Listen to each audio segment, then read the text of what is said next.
Mr. Zion on the beat. Ẹ bá mi kọ́ ọmọ lọ́dún ọlọ́jọ́ lórí ẹ̀kí dáadáa ọmọ wọn ní ọ̀la o happy birthday.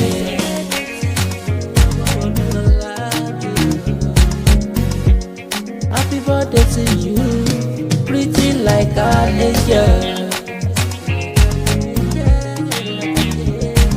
Esther Omowonuolami, ilé ọlọ́jà èrò bí ọ dáadáa.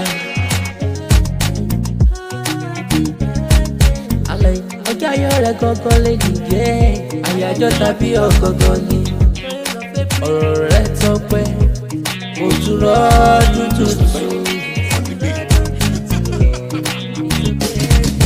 Bí sọ́tún bá bí sọ́sì torí pé ọjọ́ bí rẹ̀ gangan lè dìde. Ló mọ ká darí gé ìjọ bẹ́ẹ̀dẹ̀.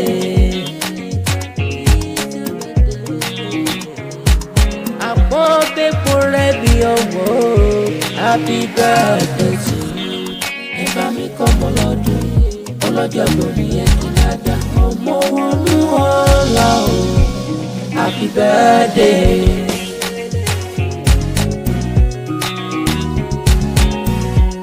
Ìlọ́wọ́ onílù Ìjẹ̀bú ọmọ èrè ni wà mú kí ọ dáadáa.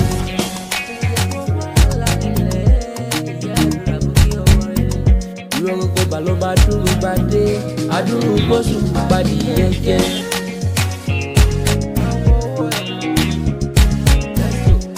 Ọmọ aládé yọ gbogbo bàdà tí fẹ́ yé bí àwọn kò gbà gbògbà. Ọmọ bá ti ráyẹ bọ̀rọ̀ kò lẹ̀ arókò tán ẹyẹ ti rọ.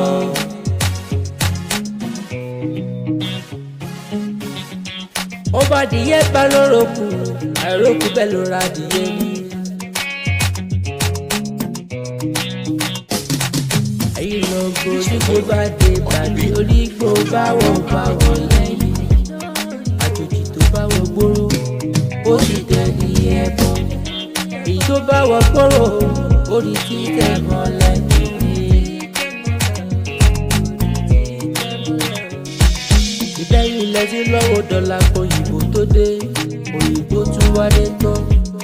Ó wá dowó ẹ̀ bẹ́ẹ̀ ló tún dowó ọmọ.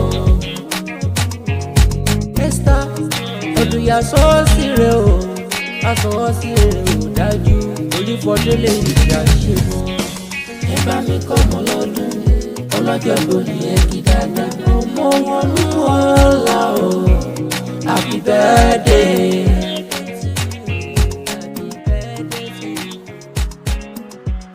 Omowonuolami o.